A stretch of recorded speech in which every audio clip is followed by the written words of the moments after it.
ನಮಸ್ಕಾರ, ನಾನು ಸವಿತಾ ಸ್ಟೋರಿ ಕಟ್ಟೆಯಿಂದ. ಧೈರ್ಯಂ ಸರ್ವತ್ರ ಸಾಧನಂ. ಈ ಸಾಲಿಗೆ ಅನುಗುಣವಾಗಿ ನಾನೊಂದು ಪುಟ್ಟ ಕಥೆನ ತಂದಿದ್ದೀನಿ. ಒಂದು ದೊಡ್ಡ ಸಮುದ್ರ. ಆ ಸಮುದ್ರದಲ್ಲಿ ಒಂದು ಆಮೆ ಸದಾ ಕಾಲ ಹಾಡ್ಕೋತಾನೇ ಬರೋದು.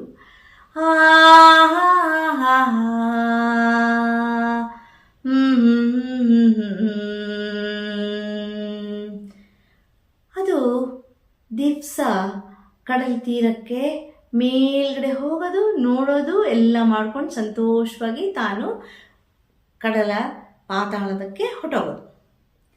ಆದರೆ ಅದು ತುಂಬ ಗರ್ಭಿಣಿ.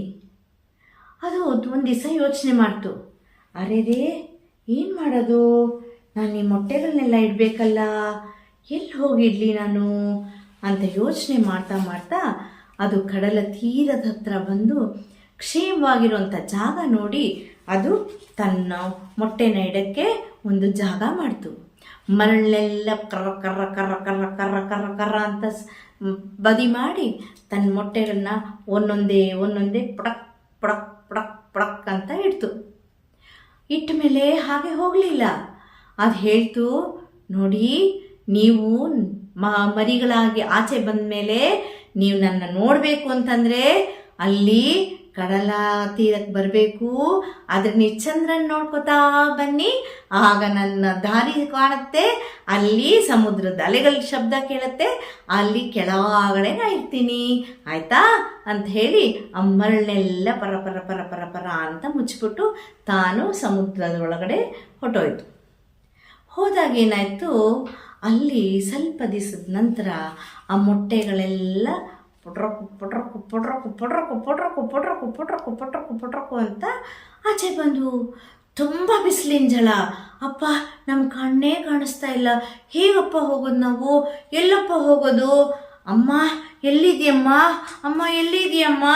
ಅಮ್ಮ ನಾವು ಬರ್ತೀವಮ್ಮ ನಿನ್ನ ಸೇರಲು, ನಾವೀಗಲೇ ಚಂದ್ರನ ದಾರಿ ನೋಡುತ್ತಾ ಅಂತ ಹಾಡು ಹೇಳ್ಕೊತಾ ಅವೇನು ಮಾಡಿದ್ವು, ಸೀದಾ ಹೋಗ್ತಾ ಇದ್ರು.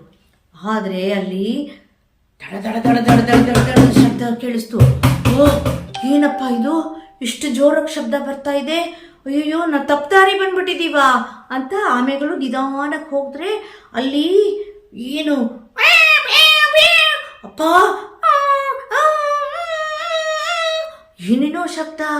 ಅಯ್ಯೋ, ಇದೆಲ್ಲ ವಾಹನಗಳ ಶಬ್ದ. ಅಮ್ಮ ಈ ಕಡೆ ಎಲ್ಲ ಹೇಳಿರೋದು ನಾವು ಹೀಗೆ ಹೋಗಬೇಕು, ಬನ್ನಿ ಬನ್ನಿ ಬನ್ನಿ, ಇದು ವಾಹನಗಳು ಹೋಗೋ ರಸ್ತೆ, ಇದು ಬನ್ನಿ ಬನ್ನಿ ಬನ್ನಿ ಅಂತ ನಿಧಾನಕ್ಕೆ ಎಲ್ಲ ನಡ್ಕೋತಾ ಹೋಗ್ತಾ ಇರುವಾಗ ಅವೆಲ್ಲ ಒಂದು ಕಾಡುದಾರಿಗೆ ಹೊಟ್ಟೋದ್ವು. ಕಾಡುದಾರಿಗೆ ಹೋಗ್ತಾ ಹೋಗ್ತಾ ಅಲ್ಲಿ ಒಂದು ಸಿಂಹ ಗರ್ಜನೆ ಕೇಳಿಸ್ತು. ಅಂತ ಕೇಳಿಸಿದ ತಕ್ಷಣ ಬೆಚ್ಚಿ ಬಿದ್ದೋದ್ವು. ಅಯ್ಯೋ, ಸಿಂಹರಾಜ ಇದೆಲ್ಲ ಜಾಗ, ಬನ್ನಿ ಬನ್ನಿ, ನಿಧಾನ, ಆದರೆ ಮಾತಾಡಬೇಡಿ, ಬನ್ನಿ ಬನ್ನಿ ಅಂತ ನಿಧಾನಕ್ಕೆ ಹೊರಟ್ವು. ಅಲ್ಲಿ ತೋಳುಗಳು,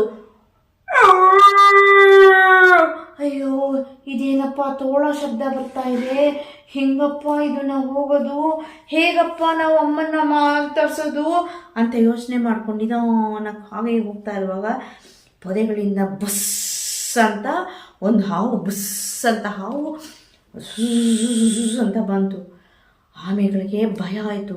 ಬೇಡ ಬೇಡ ಬೇಡ, ನೋಡಿ ನಮ್ಮಲ್ಲೇ ಇದೆ, ನಮ್ಮ ರಕ್ಷಣೆಗೋಸ್ಕರ ಈ ಜಾಗ ಒಳಗಡೆ ನಾವು ಸೇರ್ಕೊಂಡ್ಬಿಡೋಣ, ಎಲ್ಲ ಬಗ್ಗಿ ಬಗ್ಗಿ ಬಗ್ಗಿ ಅಂತ ಹೇಳಿ ಅವೆಲ್ಲವೂ ತಮ್ಮ ಜಾಗದ ಒಳಗಡೆ ಹೋಗಿ ಸೇರ್ಕೊಂಡ್ಬಿಟ್ಟು ಯಾರಿಗೂ ಕಾಣಿಸ್ಲಿಲ್ಲ. ಆ ಹಾವು ಕೂಡ ಮುಂದೆ ಹೊಟ್ಟೋಯ್ತು. ಆದರೆ ತುಂಬ ಕತ್ಲಾಗ್ತಾ ಬಂದಿದ್ದರಿಂದ ಅಲ್ಲಿ ಬರೀ ಚಂದ್ರ ಮಾತ್ರ ಕಾಣಿಸ್ತಾ ಇದ್ದ. ನಕ್ಷತ್ರಗಳು ಪಿಳಿ ಪಿಳಿ ಪಿಳಿ ಅಂತ ಬಿಟ್ಕೊಂಡಿದ್ವು. ಎಲ್ಲ ನಿಧಾನಕ್ಕೆ ಹೋದ್ವು. ನಾವು ಬರ್ತೀವಮ್ಮ ನಿನ್ನ ಸೇರಲು, ನಾವು ಚಂದ್ರನ್ನ ನೋಡುತ್ತಾ ನಿನ್ನ ಹತ್ತಿರ ಅಂತ ಹೇಳ್ಕೋತಾ ಬರ್ತಾ ಇದ್ದಾಗ ಚಂದ್ರ ತನ್ನ ತಂಪಾದ ಬೆಳಕನ್ನು ಸೂಸ್ತಾ ಇದ್ದ. ಆದರೆ ಈ ಪುಟಾಣಿ ಮರಿಗಳಿಗೆ ಅದು ತುಂಬ ಖುಷಿ ಕೊಡ್ತಾ ಇತ್ತು. ಹಾಗೆ ಹೋಗ್ತಾ ಇರುವಾಗ ಅದೊಂದು ದೊಡ್ಡ ಮರ ಇತ್ತು. ಆ ಮರದ ಮೇಲೆ ಒಂದು ಗೂಬೆ ಕೂತಿತ್ತು. ಗೂಬೆ ಕಣ್ಣೆಲ್ಲ ಗುಡ್ಡೆ ಗಡ ಗರ ಗರ ಗರ ಗರ ಗರ ಅಂತ ತಿರುಗಿಸ್ತಾ ಇತ್ತು. ಆಮೇಲೆ ಆ ಕಡೆ ಈ ಕಡೆ ಈ ಕಡೆ ಆ ಕಡೆ ಎಲ್ಲ ಕುತ್ತಿಗೆ ತಿರುಗಿಸ್ತಾ ಇತ್ತು. ಆವಾಗ ಯಾರು ನೀವು ಅಂತಂದ ಬೇಯೋ ನಾವು ನಮ್ಮ ಅಮ್ಮನ ಹುಡ್ಕೊಂಡು ನಾವು ಸಮುದ್ರದ ಹತ್ರ ಹೋಗ್ತಾ ಇದ್ದೀವಿ, ನಮ್ಮಮ್ಮ ಎಲ್ಲಿದ್ದಾನೆ ಅಂತ ತೋರಿಸ್ತೀರಾ ಅಂತ. ಓಹೋ ನೀವಾ, ಸರಿ ಸರಿ, ಆದ್ರೆ ಇದು ಸರಿಗತ್ತಲು, ನೀವು ಜೋಪಾನವಾಗಿರ್ಬೇಕು ಆಯ್ತಾ. ಈ ಮರದ ತಳಗೆನೆ ಮಲ್ಕೊಳ್ಳಿ, ಬೆಳಗ್ಗೆ ಸೂರ್ಯ ಬಂದಾಗ ನೀವು ಹೋಗುವಂತ್ರಿ ಅಂತ ಹೇಳಿದಾಗ ತುಂಬಾ ಖುಷಿ ಆದ್ರು. ಯಾರು ಏನು ತೊಂದರೆ ಕೊಡಲ್ವಾ? ಇಲ್ಲ ಇಲ್ಲ ಇಲ್ಲ, ನಾನು ಈ ಕಾಡಿಗೆಲ್ಲ ನಾನೇ ನೋಡ್ಕೊಡೋನು, ಯಾವ ಥರ ಅಪಾಯನೂ ಬರಲ್ಲ ನಿಮ್ಗೆ, ಇಲ್ಲೇ ಮಲ್ಕೊಳ್ಳಿ ಅಂತಂದಾಗ ಆ ಮರದ ತಲೆಗೆ ಹೋಗೆಲ್ಲ ಮಲ್ಕೊಂಡ್ವು. ಬೆಳಗ್ಗೆ ಸೂರ್ಯ ಮೋಡದ ಮರೆಯಿಂದ ಆಚೆ ಬಂದ.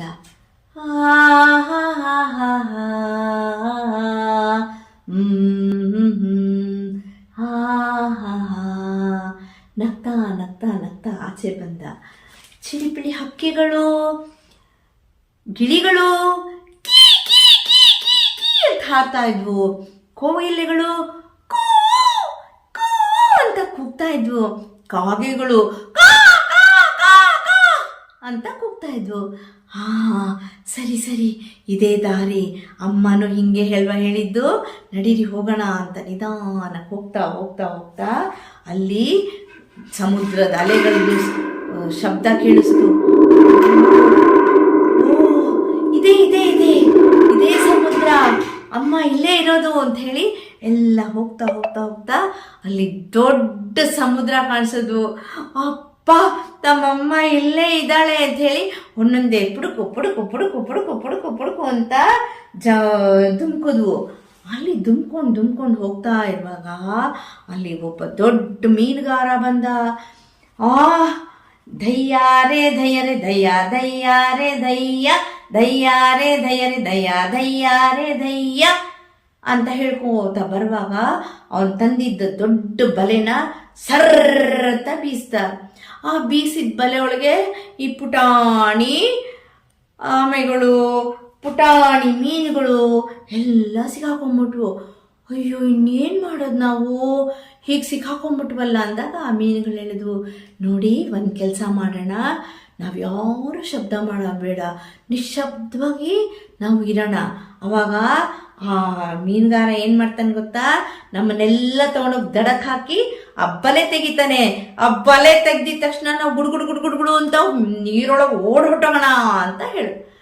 ಹೌದಾ, ಸರಿ ಅಂತಂದಾಗ ಹಾಗೆ ಮಾಡ್ದ ಆ ಮೀನುಗಾರ.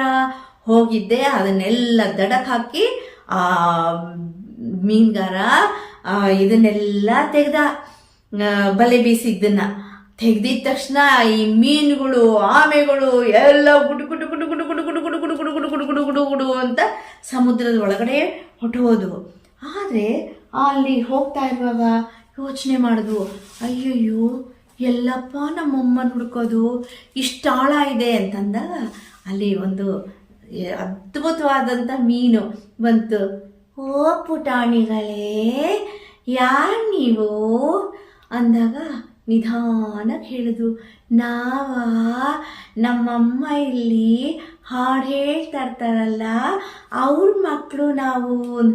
ಓ ಹೌದಾ, ನಂಗೆ ಚೆನ್ನಾಗಿ ಗೊತ್ತು, ಬನ್ನಿ ಬನ್ನಿ, ನಾನು ನಿಮ್ಮ ಹತ್ರ ನಾನು ನಿಮ್ಮಮ್ಮನ ಹತ್ರ ಬಿಡ್ತೀನಿ, ಬನ್ನಿ ಬನ್ನಿ ಅಂತಂದಾಗ ಆಮೆಗಳು ಆ ಮೀನಿನ ನಿಧಾನಕ್ಕೆ ಅವ್ರ ಹಿಂದೆನೇ ಹೋದು. ಆ ಮೀನು ಅಂತ ಹೋದಾಗ ಅಲ್ಲಿ ಅವರಮ್ಮಂದು ಧ್ವನಿ ಕೇಳಿಸ್ತು.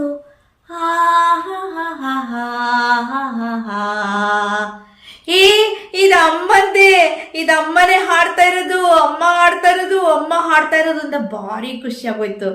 ಹಾಗೆ ನೋಡಿದಾಗ ಅಮ್ಮನೂ ಅಲ್ಲೇ ಬಂದ್ಲು. ಹೇ ಪುಟಾಣಿಗಳ, ಯಾವಾಗ ಬಂದ್ರಿ? ಅಮ್ಮ ಅಮ್ಮ ಈಗ ಬಂದ್ವಿ, ಅಮ್ಮ ಈಗ ಬಂದ್ವಿ. ಹೌದಾ, ಎಲ್ಲ ಚೆನ್ನಾಗಿದ್ದೀರಾ?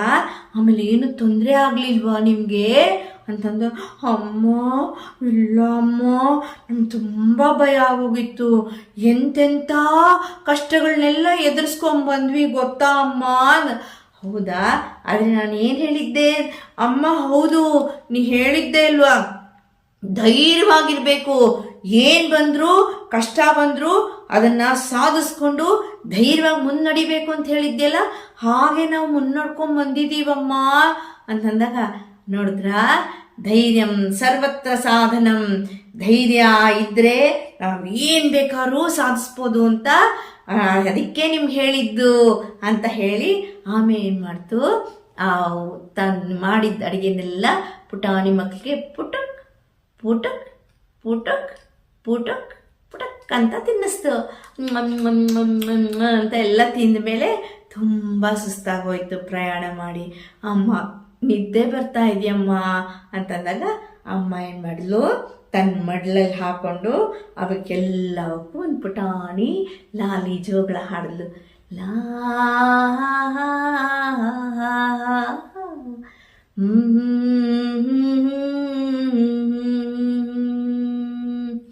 ಹಾಗೆ ಪುಟಾಣಿ ಮರಿಗಳು ಅಮ್ಮನ ಮಡ್ಲಲ್ಲಿ ಸಂತೋಷವಾಗಿ ನಿದ್ದೆ ಮಾಡಿದ್ರು. ಇದೇ ಕತೆ, ಧೈರ್ಯಂ ಸರ್ವತ್ರ ಸಾಧನಂ. ಏನೇ ಕಷ್ಟ ಬಂದರೂ, ಏನೇ ದುಃಖ ಬಂದರೂ, ಏನೇ ಅಡೆತಡೆಗಳು ಬಂದರೂ ನಾವು ಧೈರ್ಯವಾಗಿ ಅದನ್ನು ಎದುರಿಸಿ ನಿಂತು ನಾವು ಆ ಕಷ್ಟಗಳನ್ನೆಲ್ಲ ಪರಿಹರಿಸ್ಕೋಬೇಕು. ಇದೇ ಆ ಸಾಲಿನ ತತ್ವದ ಕತೆ, ಧೈರ್ಯಂ ಸರ್ವತ್ರ ಸಾಧನಂ. ಧನ್ಯವಾದ.